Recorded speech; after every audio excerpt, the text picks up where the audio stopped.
what I think is the best airship that you can build in Lego Fortnite because I haven't seen anything that kind of compares to this so far.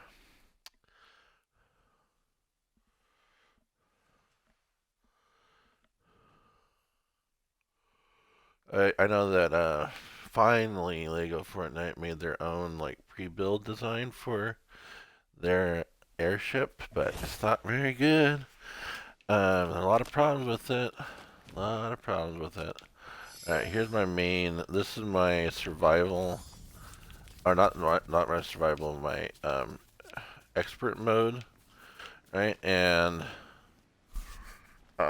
this is my main grassland base, right? And oh man, that time of day where it's glitching a lot. So this is my airship, and I make a lot of these with different bases and different worlds and stuff. But it's the best version of it because it's so simple and it works. It's so easy to build, and also with those metal steps, it's very rugged and it doesn't break easily. And this game glitches a lot. So if you're flying,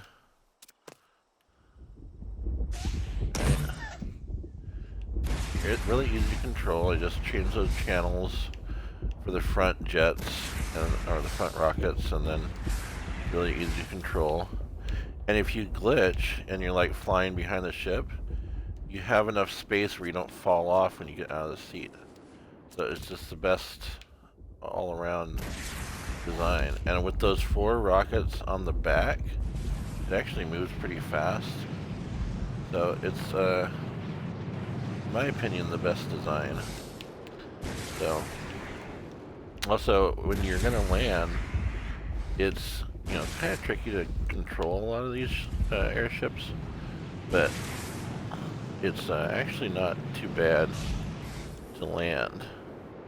See, I'm coming in kind of hot, but then if you don't land flat, that's okay, just activate the balloons. And those steps are pretty rugged, so they're not going to break. And if you get off and you go do something else, like the health on it will reset, so it won't like break over time. So it's pretty good design, I think, in my opinion. So if you want to build your own, it's pretty simple. I think it's pretty evident when you look at it, but and the lights are kind of really optional. Um, oh man, you got a bot asking me if I want to like get some promotion stuff. Nope. So basically, if I have another design of this where instead of the big balloon in the middle, I put on 2 smaller balloons, and it floats just above the surface. And I can go over to that one to show it off because I like that in case you want a kind of a lower altitude, and then you can like if you're looking for sheep or you're hunting bears or those brutes, then it's a lot easier to find because you're a lot closer to the ground, and it's way overall just better if you're wanting to go lower. But then if you want to go higher, obviously you need the big one.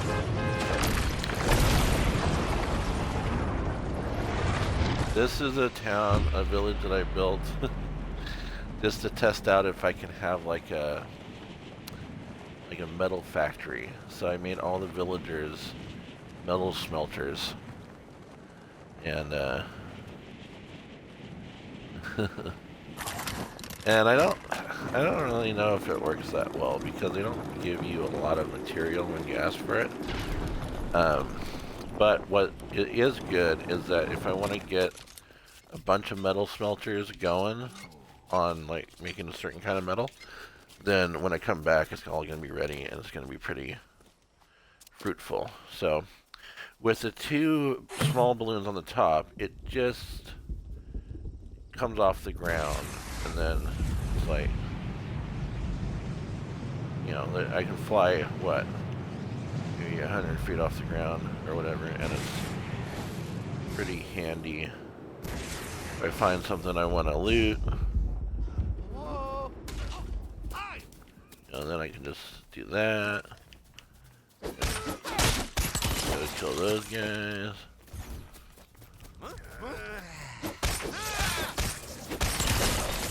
I do need to, like, my friend and I were trying to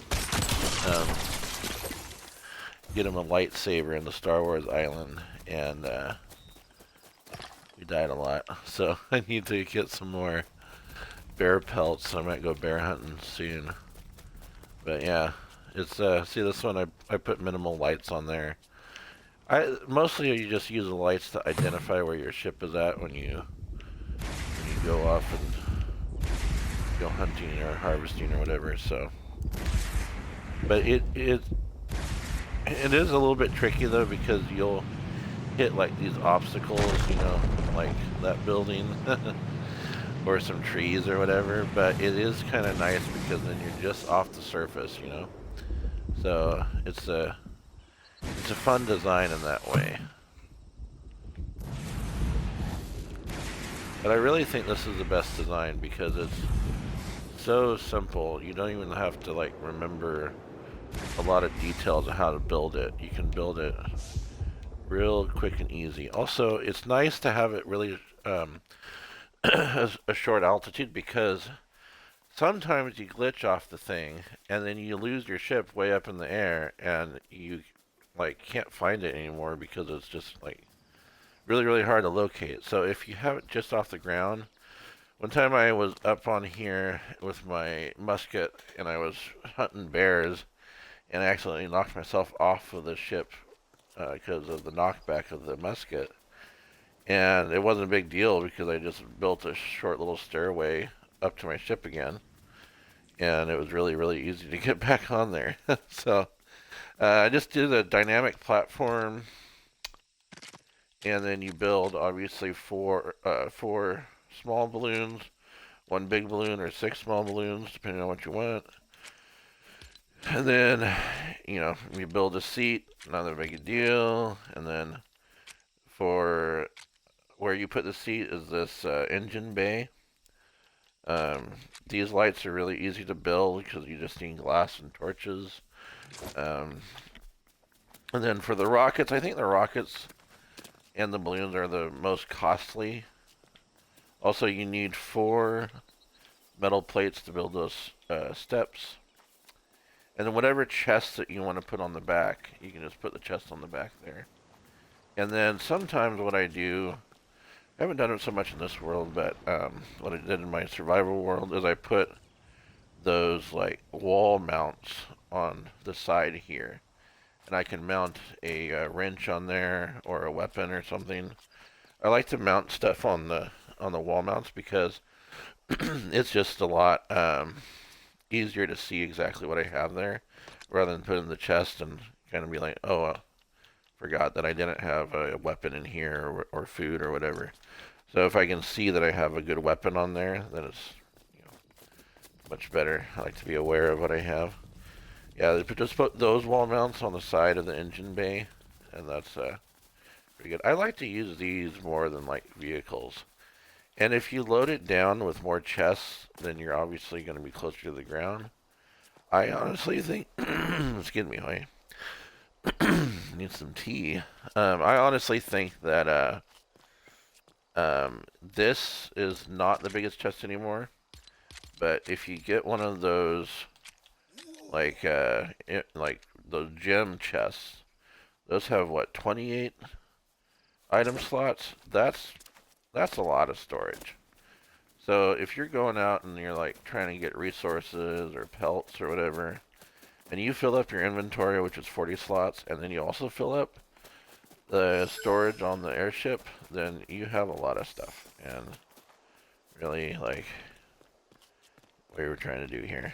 So that you should be happy with that amount of storage. I think this is a really ideal build. I haven't yet seen anybody on YouTube have a build that's quite as efficient as this one. But, you know, maybe I haven't seen everything yet, so I don't know. Let me know if there's any glaring flaws or improvements that can be made or whatever, but I had different iterations of this where I had like smaller rockets on the back, and I feel like these two small rockets on the front are ideal for turning. I used to have just one, but two turns way more smoothly, and then the four on the back go way faster than the. I used to have four small ones, and that doesn't go very fast. So the four big ones are really good. Yeah, and then if you accidentally lose it from falling from way too high, and mostly that ever happens with glitching. Because if you fly long enough, you're eventually gonna just like glitch way behind. And one time I thought like, oh well, maybe it won't kick me off and I'll just stay back there. And then eventually it will kick you entirely off the vehicle, and then you'll fall and you'll just lose your vehicle. And so I lost myself in my survival world way out in the ocean.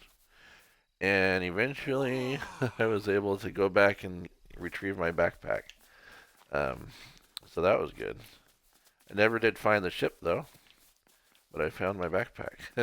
So yeah. Um, anyways, I leveled this up to level 10, so I get all the villagers, and I have them all doing smelting jobs. And I might put a gem machine out here so I can have them refining gems as well. But I don't know.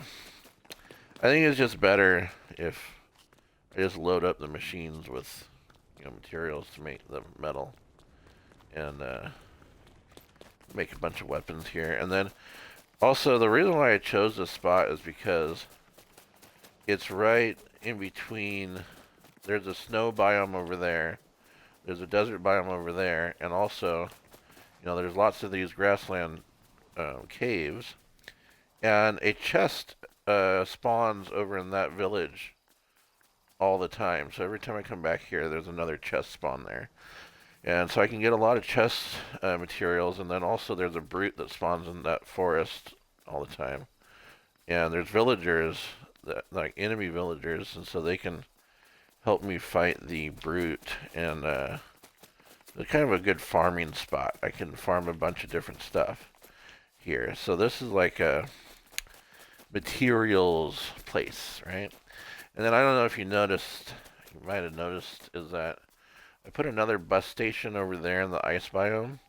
And I was going to just take it away because it's so close to this one.